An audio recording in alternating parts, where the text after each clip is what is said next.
Olá, eu sou Paulo Steckel e esse é o 24º vídeo da nossa playlist Ciência Espiritual. E hoje, com este título de A Mente Diversa, eu vou falar de um tema que eu até hoje não tratei em nenhum dos nossos vídeos e que tem um caráter bastante pessoal ao tratar do tema, que é sobre síndrome de Asperger e o autismo em si, como uma condição da mente humana.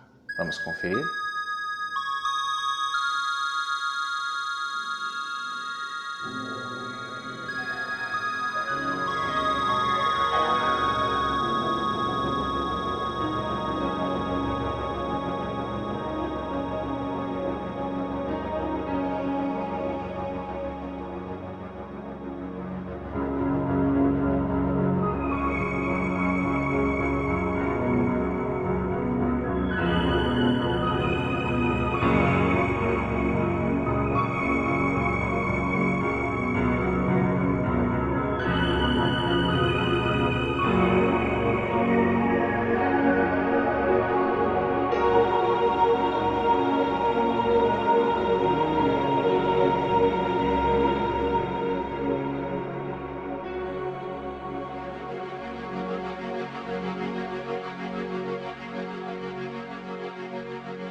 Há pouco mais de 2 semanas eu postei um texto, um artigo no meu Steckel blog e também reproduzi esse texto no Facebook, nas redes sociais em geral, no Instagram e até no WhatsApp para os meus contatos.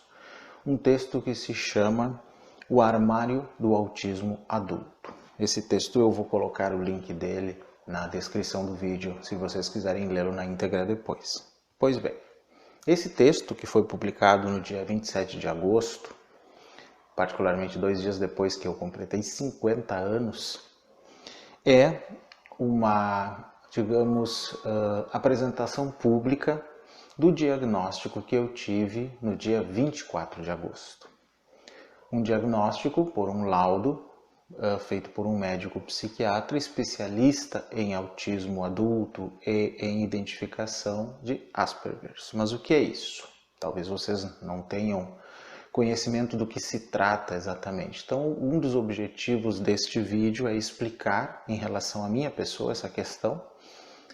Por outro lado, também falar sobre as outras pessoas que têm algumas dessas condições, os tipos de autismo que eu vou falar no vídeo, e também falar sobre a complexidade da mente humana, a diversidade que a mente humana pode apresentar na sua conformação neurológica, aliás, o que dá o título a esse vídeo.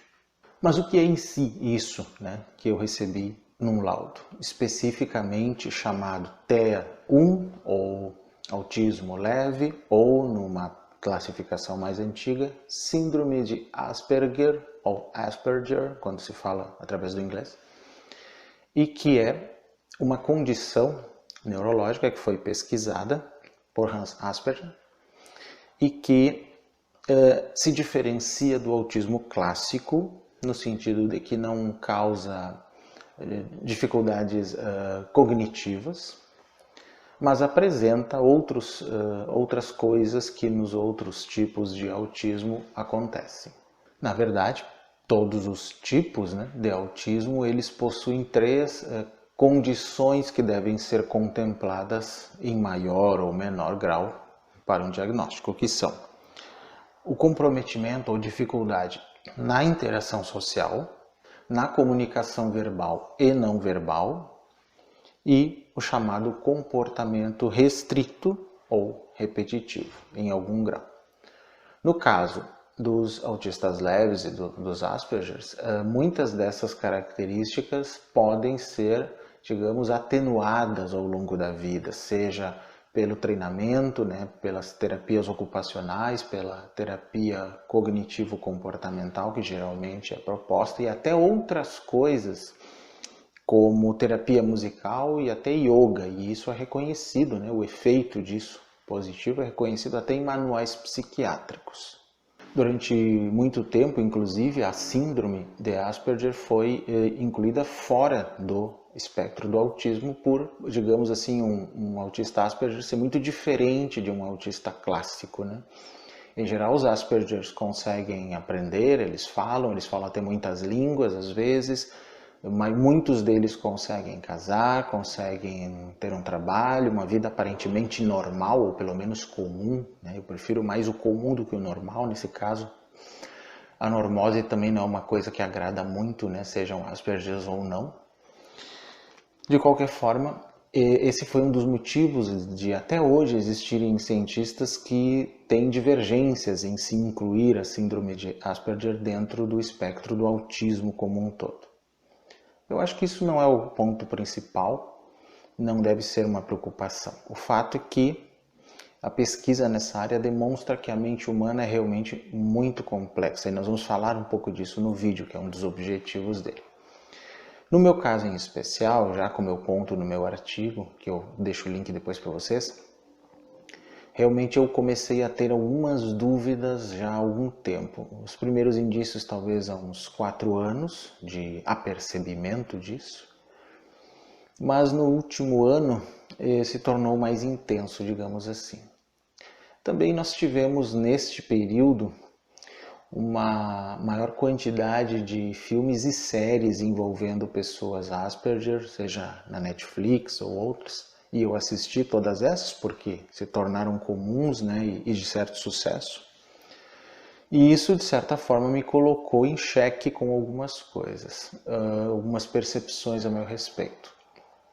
Então, inicialmente, eu fiz aqueles testes de internet que existem para identificação, pelo menos preliminar, de síndrome de Asperger e deram positivo.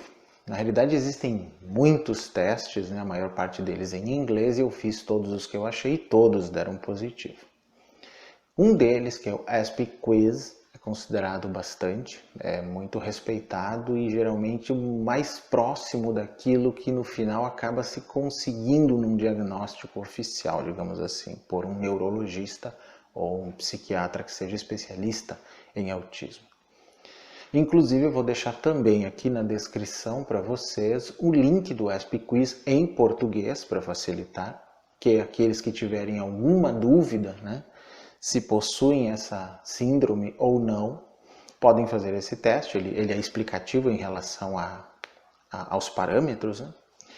E se o teste indicar que vocês realmente podem ter esta condição neurológica, aí sim eu recomendaria que buscassem um neurologista ou um psiquiatra que tenha especialidade em autismo para que pudesse realmente diagnosticar vocês.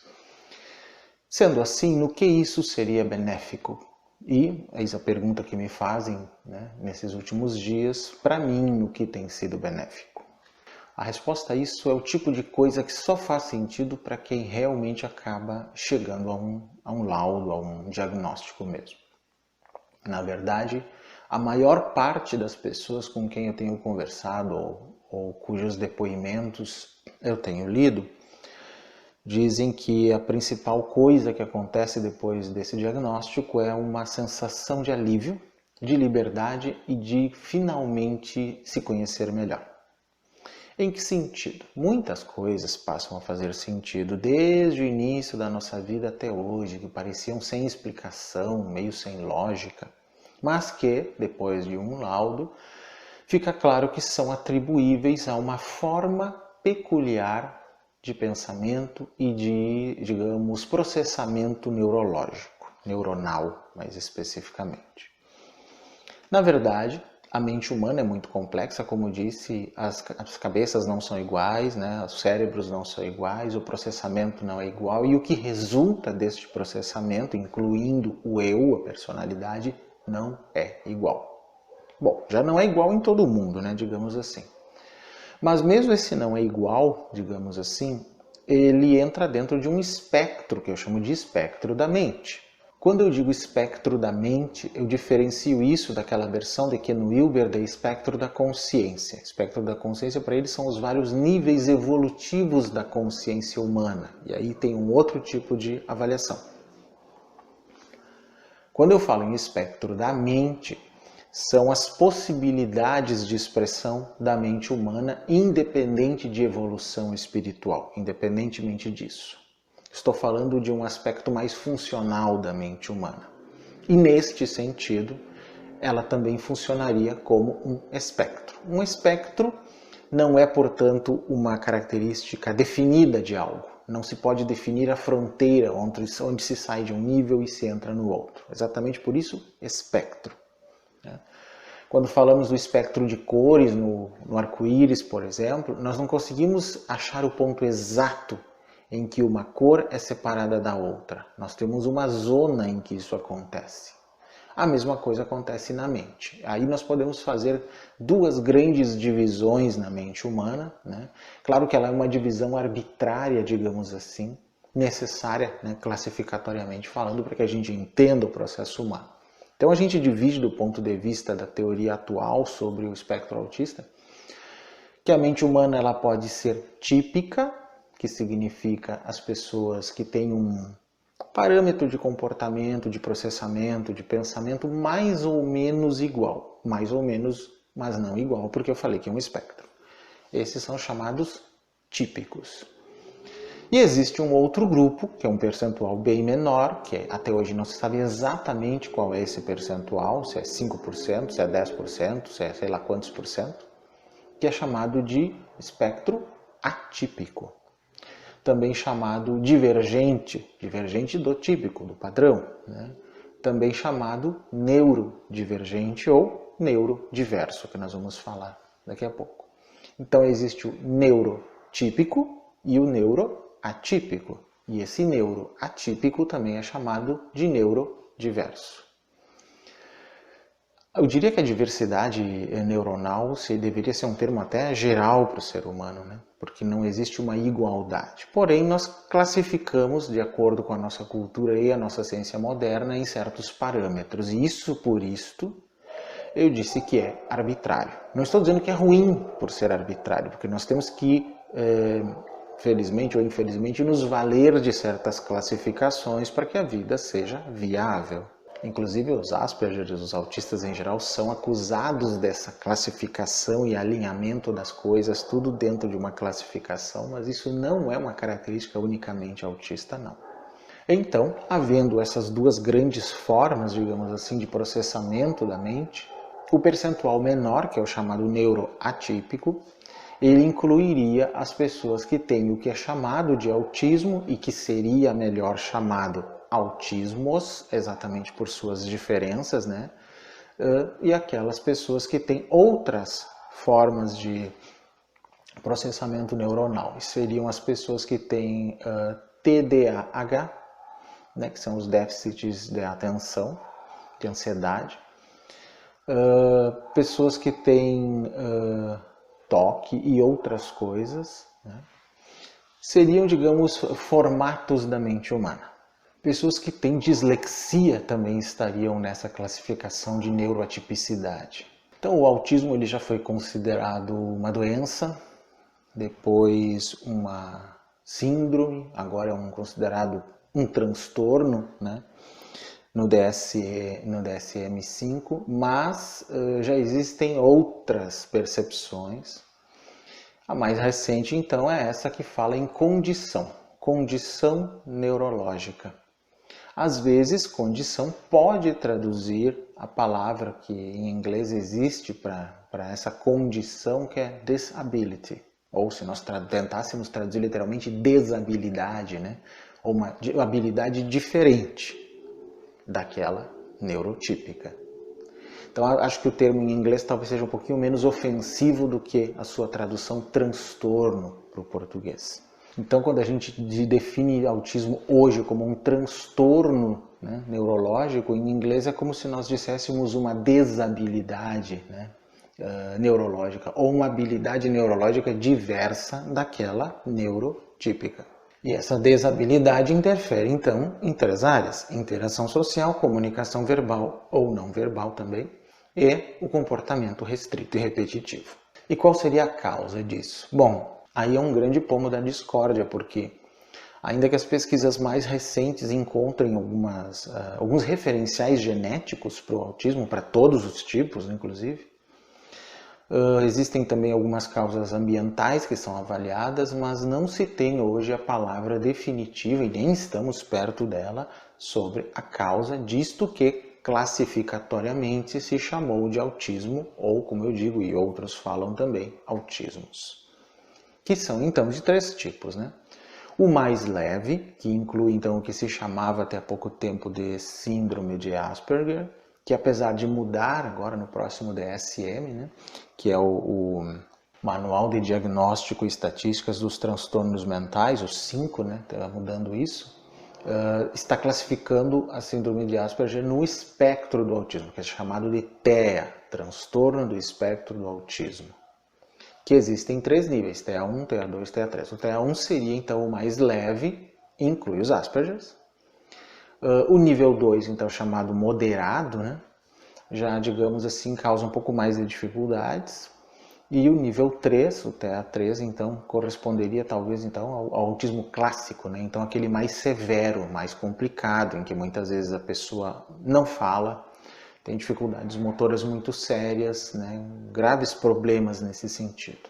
Algumas pessoas acham estranho, né, que se inclua pessoas com habilidades tão diferentes em tantos níveis, né, desde o Asperger, que a princípio consegue fazer muita coisa, praticamente tudo, e algumas até com mais eficiência que neurotípicos, classificados juntos com pessoas que não conseguem falar, não conseguem se movimentar direito. Quer dizer, parece tão distinto para nós que como que isso é classificado na mesma coisa? Não é a mesma coisa. Por isso que se fala atualmente em autismos, né? É que eles têm alguns pontos em comum, apesar das diferenças de gravidade.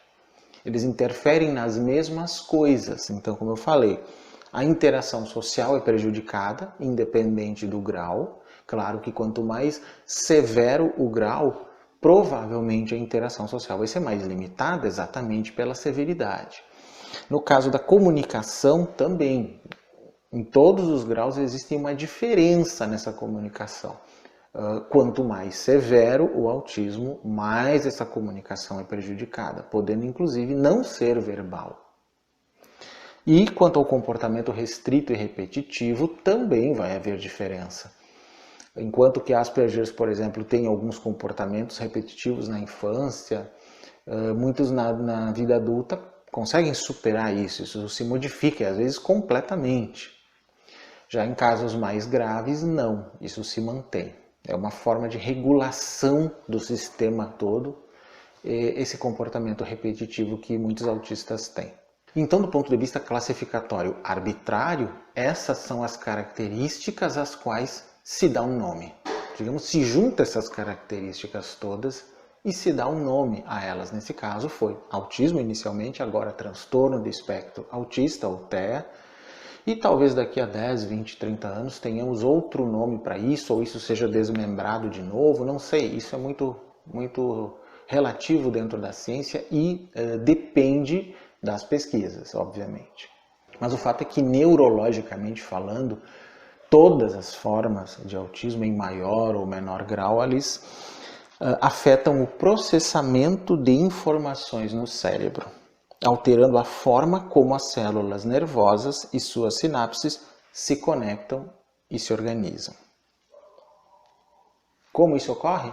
Isso ainda não é bem compreendido pela ciência.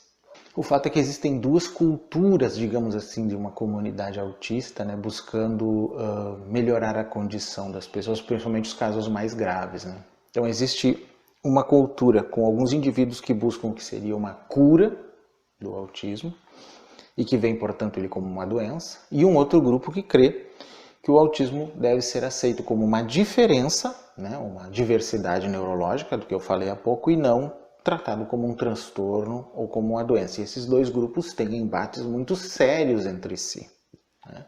Por quê? Porque são 2 perspectivas muito diferentes.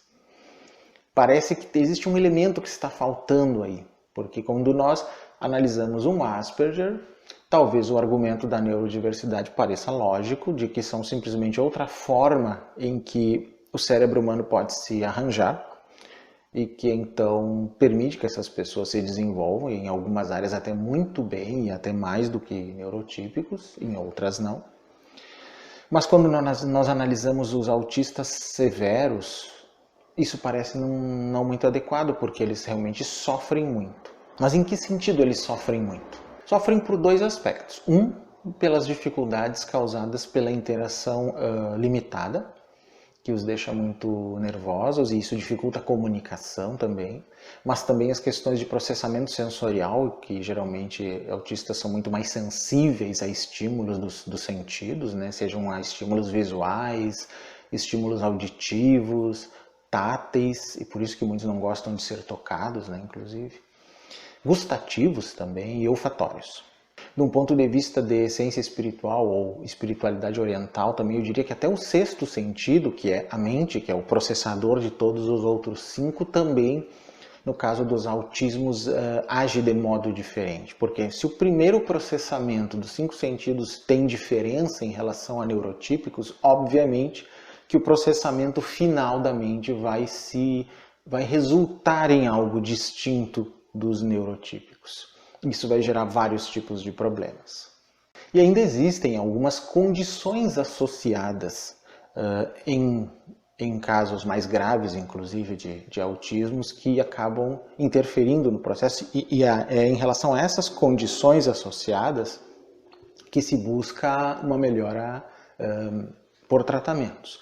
Eu prefiro dizer condições associadas do que a palavra comorbidades, aliás, uma palavra que ficou ultimamente muito famosa, né? Mas ela se refere à codoença, se a gente for analisar etimologicamente. E como o autismo não é uma doença, falar de comorbidades do autismo é como dizer doenças associadas a uma outra doença. Como o autismo não é doença nesse sentido, e pelo menos a visão dos neurodivergentes é essa, se usa então outro termo. Ou seja, várias condições que são consideradas transtornos, né, e que acontecem com frequência em pessoas autistas, são devidas à questão de dificuldade de interação, à não compreensão, o fato de que profissionais que deveriam cuidar adequadamente do desenvolvimento não estão preparados para isso, que comorbidades, né, como eu digo, ou condições específicas são essas. Por exemplo, a depressão, que é muito comum. Há casos de epilepsia também, que daí são neurológicos. TOC, síndrome de Tourette, TDAH, inclusive, e outras. Nos casos mais severos, por exemplo, a estereotipia é bastante forte, por exemplo, que é o movimento repetitivo do que eu falava antes, agitar as mãos, por exemplo, vir a cabeça de um lado para o outro, ou o balanceio dos autistas, né, para frente, para trás, para os lados, não importa. Também comportamento compulsivo, que parece seguir regras, como organizar objetos em pilhas ou em linhas. O que se chama de uniformidade, que é a resistência a mudanças. Comportamento ritualista, que é um padrão invariável de suas atividades diárias, com um menu imutável e um ritual de vestir, por exemplo. Comportamento restrito, também chamado hiperfoco, foco limitado num só interesse ou atividade, como a preocupação com um programa de TV, brinquedo ou jogo. Se bem que não é bem assim, os hiperfocos eles mudam ao longo da vida. Um Asperger, por exemplo, pode ter vários hiperfocos ao mesmo tempo, isso não é incomum. E muitas vezes, principalmente em Asperger, então que consigam desenvolver isso bem, isso pode se tornar sua profissão, sua especialidade e pode ser até um motivo de sucesso. Pode, eu digo pode, porque isso não é, via de regra, o que vem a acontecer. Há casos específicos em que isso vem a acontecer.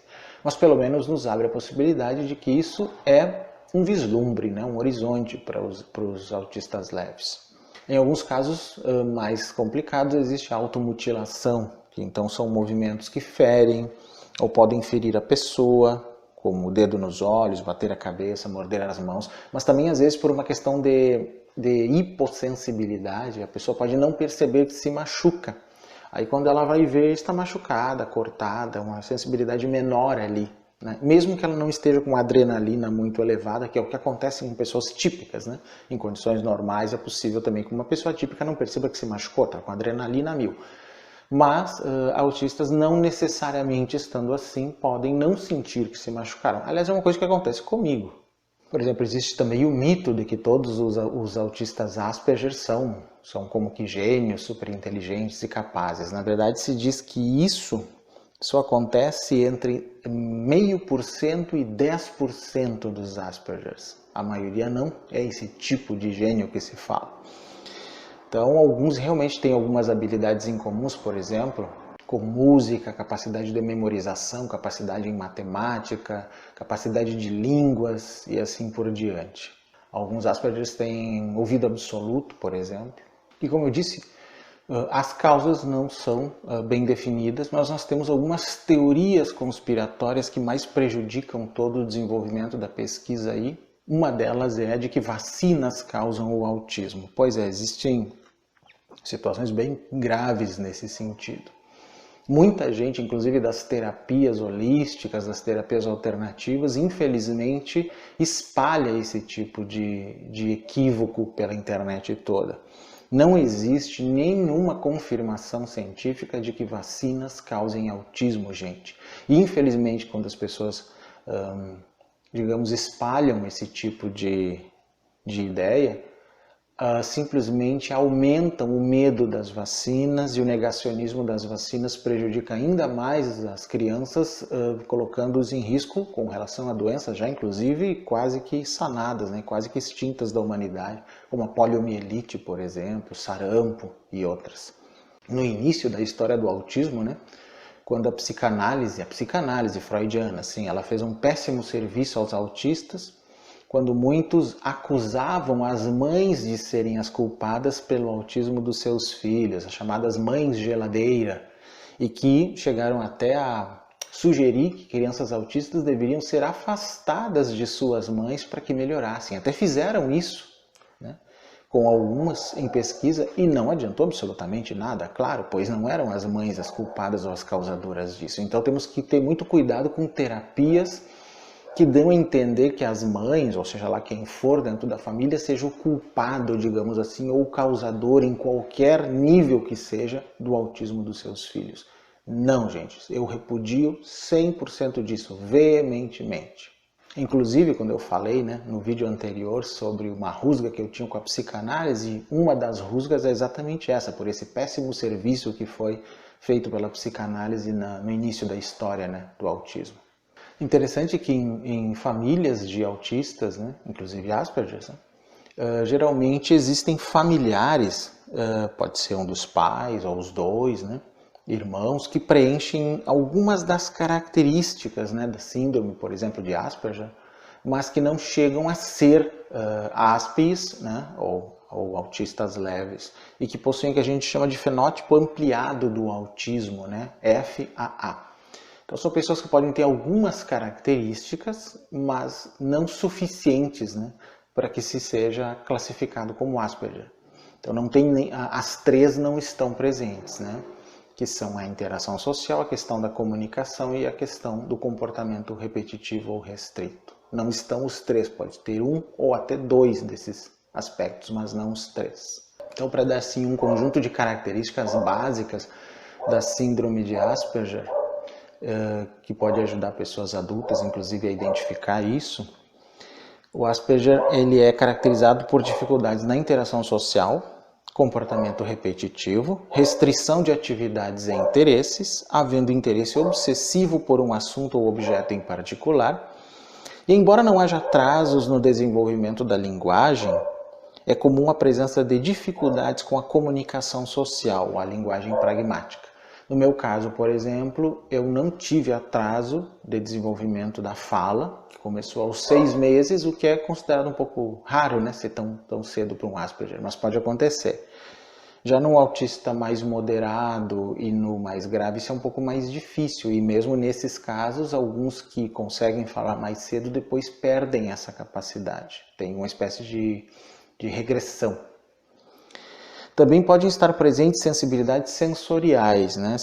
Sensibilidade a barulhos, tecidos, certos tipos de tecidos, etiquetas de roupas. No meu caso, eu tenho as etiquetas de roupas. Elas me incomodam muito e a primeira coisa que eu faço quando eu compro qualquer peça de roupa é cortá-las, retirá-las. Isso já é um fato para mim. Seletividade alimentar, eu não tenho isso não tanto, mas existem alguns que eu sei em que isso é muito complicado.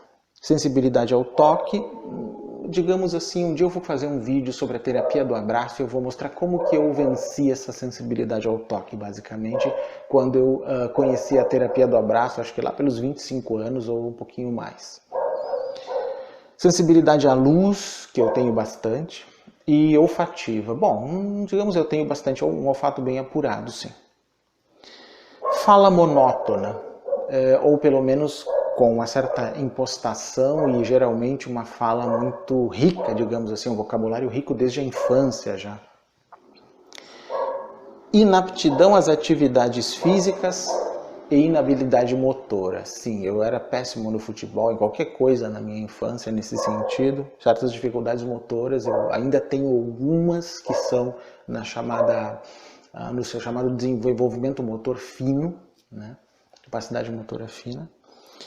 O andar ou correr podem parecer estranhos, podem deixar cair muitas coisas, tropeçar muito, aquele tipo meio desastrado, digamos assim, né? Não quer dizer que a pessoa que é desastrada tem Asperger, gente. É um conjunto de fatores que deve estar presente. Mesmo apresentando para vocês o Asp Quiz, que está na descrição do vídeo, se vocês sentirem que aquilo bate, né, com vocês bastante, procurem um profissional adequado, um neurologista ou um psiquiatra. Então existe um artigo escrito por Alison Mootry, que é um biólogo molecular. Ele escreveu um artigo chamado Os 4 Reinos Autistas, em que ele fala de 4 grupos relacionados à pesquisa do autismo que se debatem entre si. Ele no artigo até não chega a fazer um juízo de valor, pelo contrário, ele tem um tom conciliador e ele fala que esses 4 grupos, por não trabalharem em conjunto, prejudicam muito exatamente as pessoas que têm essa condição, né? Então o primeiro grupo ele chama de primeiro reino, né, o autismo como doença.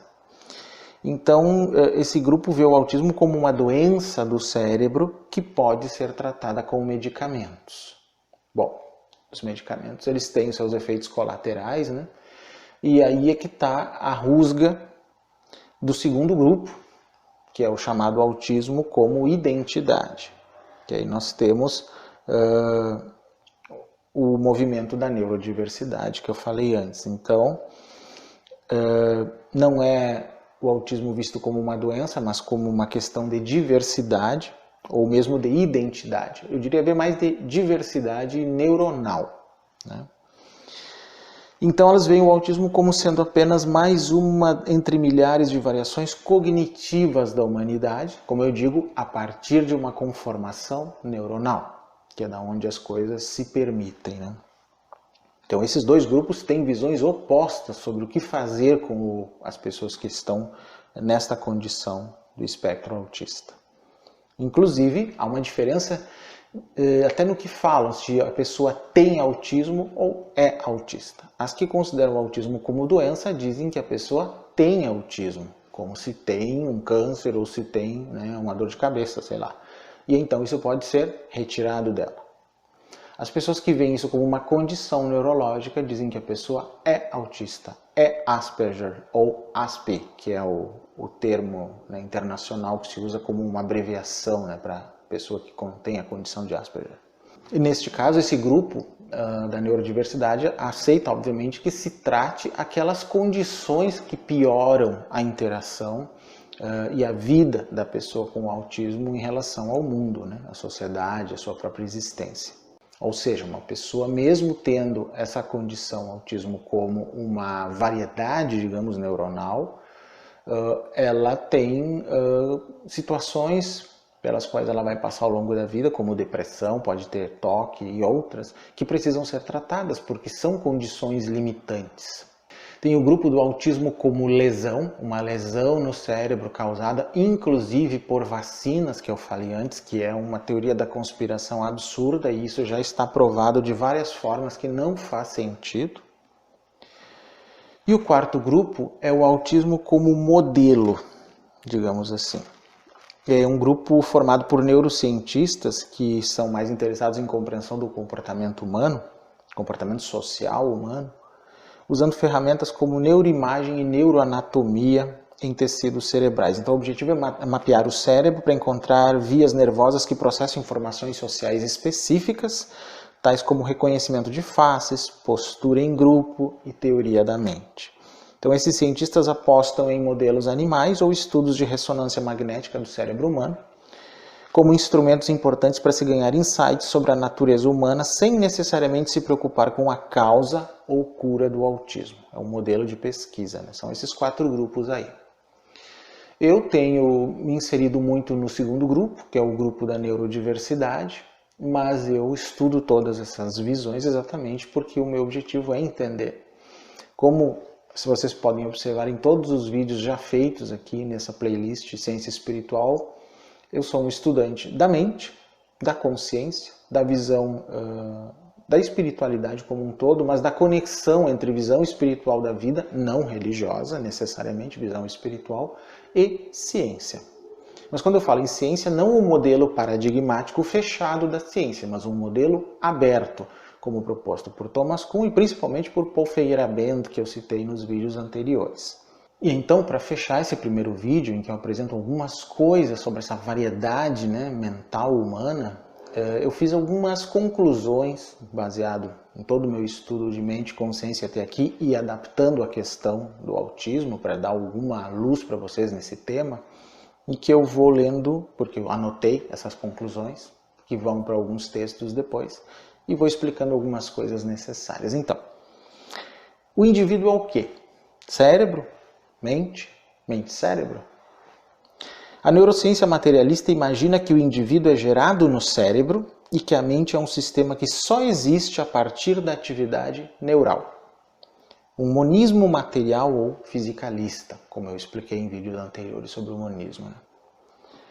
Já a neurociência espiritual, como aquela proposta pelo neurocientista canadense Mario Beauregard, por exemplo, que escreveu o livro chamado Cérebro Espiritual, e nós vamos ter um vídeo sobre esse livro ainda mais adiante. Então a neurociência espiritual imagina o quê? Que a mente, a consciência, não é um epifenômeno do cérebro e existe independente dele. Então essa mente ou consciência que seria a base, o que é um monismo idealista, né? O cérebro manifesta a consciência, mas não a gera. Mas a consciência não é a individualidade, e muito menos a personalidade. Então, há a neurociência materialista, a neurociência espiritual, e existe uma terceira alternativa, que é um monismo neutro, e ele poderia propor o seguinte nesse caso. Há uma consciência primordial, fonte da consciência individual. É o mesmo campo A, ou campo akáshico de Erwin Laszlo, do qual eu já falei num vídeo bem específico sobre isso. Quando essa consciência primordial flui através do cérebro e do corpo perceptivo como um todo, ela gera uma sensação de indivíduo, o eu ilusório do budismo, por exemplo, um eu relativo, um self relativo que se imagina separado do mundo, em oposição à consciência primordial, que é o todo, nessa visão monista neutra.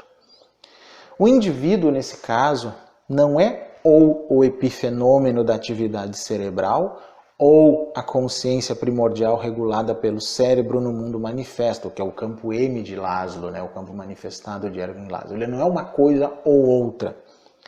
O indivíduo seria o conjunto das duas coisas, da consciência A de Laszlo, expressado através do campo M cerebral, e a soma dos dois. Nesse caso, o cérebro não é uma mera máquina de manifestação, mas algo que, integrado ao campo A, esse campo cósmico, digamos assim, cria, entre aspas, a noção de um indivíduo, de um eu temporário, o tempo de vida de um corpo. O eu temporário tem o tempo de vida de um corpo. Nesse sentido, cada indivíduo é único na vida do universo e, ao morrer, desaparece. O que sobreviveria à morte seria a consciência A, akáshica, né? Originalmente regulada pelo cérebro, que, à semelhança do Alaya Vijnana budista, do Yogacara, né, da filosofia budista Yogacara, incorporaria em seu contínuo toda a experiência adquirida pela individualidade colapsada com a morte. Sim, essa individualidade, o eu Paulo, ele colapsa com a morte. E ele inclui o corpo. Pelo fato do corpo se destruir com a morte, essa personalidade, esse conjunto que é um eu aqui chamado Paulo, desaparece. Com certeza desaparece. Ele não é uma alma imortal. Interessante que nesse caso, a mente consciência é um contínuo, não uma alma imortal. Pois na visão da neurodiversidade, então agora, especificando a questão do autismo, o autismo ou autismos são uma condição neurológica de espectro, e um espectro é, na verdade, um contínuo. Como tal, é uma forma válida de conformação neurológica e de individualidade lasliana, como eu cunhei esse termo, de tipo monístico neutro, ou seja, consciência de campo A mais a consciência de campo M, ou seja, consciência de campo acástico primordial que permeia todo o universo, mais a consciência manifestada naquilo que nós percebemos quando olhamos, quando usamos todos os nossos sentidos, a junção destas coisas dá a consciência temporal de espectro. Temporal porque depende do tempo de uma vida, depois desaparece. Sendo esta consciência temporal do espectro neurotípica ou neuroatípica, como eu falei no início do vídeo. Também pode ser chamada de neurodivergente ou neurodiversa, a neuroatípica, né? Nesse caso, as delimitações do que é típico ou atípico são meramente arbitrárias, como eu falei, de um ponto de vista da natureza da consciência A, primordial, que permite infinitas possibilidades espectrais de consciência individualizada, uma consciência em contínuo. Isso explica e equaciona os autistas de nível 1, que são os Aspergers, então, e os autistas de alta funcionalidade, que estão classificados no TEA1. Né? Mas e os autistas moderados e os autistas graves, né? Os severos? Como é que fica nisso? Estes merecem atenção terapêutica especial pelos seguintes motivos, que eu coloco aqui. Primeiro, os TEA1, que são os Aspergers e os autistas de alta funcionalidade, conseguem interagir relativamente bem com neurotípicos e sua problemática pode ser equacionada com terapias também disponíveis a neurotípicos, ainda que adaptadas. São as mesmas praticamente. Os TEA2 e 3, então, que são os moderados e os severos, têm outro resultado de contínuo na tal equação lasliana que eu falei, né? Consciência de campo mais consciência M, que é a consciência temporal de espectro. Em que a conexão da consciência primordial, essa consciência A de Laszlo, é mais evidente que a consciência M neurológica, o que dificulta a interação com neurotípicos. É como se a gente estivesse nessa escala que vem lá da consciência primordial até o campo M, que manifesta a percepção de tudo, um pouquinho atrás. Um pouquinho atrás. E nós somos obrigados a trabalhar com o mundo a partir dessa percepção um pouquinho atrás. Quanto mais atrás essa percepção esteja, ainda que esteja mais próxima, digamos assim, em tese de uma consciência mais universal, ela limita a nossa ação no mundo manifestado. E aí os problemas que, obviamente, nós enxergamos nos autistas mais graves. Né? Fossem as características da maior parte da sociedade humana mais próximas da neurodiversidade TEA do que a neurotipia dos não TEA, então não autistas, quem teria que se adaptar, então, seriam os neurotípicos, né? Se a coisa fosse diferente. Se em algum outro planeta for assim, digamos, é o que deve acontecer provavelmente. Isso seria uma visão que eu chamo de visão neurodiversa extrema, né? Nesse sentido. Mas não é assim, e não nos cabe moralizar as condições em que a sociedade se encontra. As coisas simplesmente são assim. Contudo, desconsiderar a singularidade TEA, seja então autismo ou TEA 1, 2, 3, simplesmente porque difere da neurotipia esperada, é uma atitude preconceituosa, intolerante e mesmo eugenista sutil, como é acusada por vários pesquisadores. Como ainda não conhecemos o que realmente é a mente ou consciência e nem mesmo como o cérebro funciona, né? Qualquer atitude de prevalência ou preferência neurotípica é, no mínimo, arrogante e precipitada. Claro que nos casos TEA mais graves, onde a expressão é prejudicada e se possa melhorar em seus 3 aspectos, comunicação, desenvolvimento motor e interação social, seja por medicação, seja por terapias ou ambas, isso deve ser tentado. Quando se incluiu o Asperger no espectro do autismo, isso causou a confusão, porque os Aspes não possuem as dificuldades dos outros integrantes do espectro. Seria o caso de se retirar o Asperger do espectro autista? Talvez não, no momento pelo menos. Mas ao entender que toda a mente humana funciona por um espectro, um contínuo, retirar ou não o Asperger do TEA é irrelevante, é o que menos nos importa aqui. Pois o TEA é uma classificação arbitrária e temporal. Então, ou seja, o fato seria que a mente humana funciona em espectro ou contínuo. Isso pega todo mundo, atípicos e típicos. Daqui a uns anos pode mudar novamente e muito provavelmente mudará. Então, ao invés de entendermos a mente neuroatípica como um espectro, que é chamado espectro do autismo, o importante é nós criarmos uma teoria que amplie a ideia de espectro para um espectro da mente, na qual o espectro neurotípico e o neuroatípico estão incluídos. 2 espectros. E as relações entre eles é que são problematizadas, né? Quando há o embate entre a vida dos neurotípicos e a vida dos neuroatípicos é que existe todo o embate, pela forma como a sociedade é organizada. Então isso é uma visão social da neurodivergência também. Por isso que eu disse no início, e é o título do vídeo, a mente humana é diversa. E é diversa porque ela é baseada num contínuo mental, num espectro de possibilidades de processamento, percepção inicialmente, processamento e reação em relação a isso no mundo. E aí, como existem muitos seres no mundo, estes seres no embate entre si, na conexão entre si, criam as suas problemáticas. Então, esse primeiro vídeo foi apenas para confirmar o que eu já disse no artigo, né, no meu artigo sobre o armário do autismo adulto, que eu escrevi há poucas semanas, e que está disponível no link aqui na descrição do vídeo, mas também para falar sobre essa diversidade da mente, para que as pessoas que estão no espectro autista em qualquer dos graus, ou que têm outras coisas, como a dislexia que eu falei, né, como o TDAH e outras condições que são consideradas neurodivergentes, sintam que, primeiro, são participantes de uma diversidade mental que faz parte da humanidade, e que a única coisa que tem que ser tratada, né, que merece atenção, são aquelas condições, né, que acontecem a partir da sua condição neuronal que prejudicam a relação social, a comunicação e muitas vezes também, em casos mais graves, a movimentação, a parte motora, que então deve ser contemplada, né, com tratamentos. Então essa foi uma primeira tentativa de uma explicação espiritual para esse fenômeno, sem cair nas ideias realmente complicadas de teorias da conspiração, de que autismo é causado por vacinas, sem também cair naquela romantização de que autistas são simplesmente crianças índigo e tudo mais. Não são a mesma coisa, gente. O conceito de crianças índigo simplesmente romantiza um tipo de comportamento de crianças e agora adultos, né? Mas não considera os aspectos neuronais das suas dificuldades ou das suas divergências em relação aos neurotípicos. Então eu tenho muito cuidado na hora de colocar dessa forma. Mas o que eu posso deixar claro para vocês é que autistas não são a mesma coisa que o conceito dos índicos. Isso tem que ficar bem claro. E eu acho que ainda vou fazer um vídeo só sobre isso, exatamente para colocar uma pedra sobre essa questão. Espero que tenham gostado. Aqueles que fizerem o teste, né, o Aspie Quiz, e quiserem comentar, né, usar nos comentários ou me contatar pelas redes para comentar isso, tranquilo, podem me contatar. Estou totalmente aberto para vocês, atualmente, principalmente depois desse meu outing, né, saída do armário como autista, como Asperger.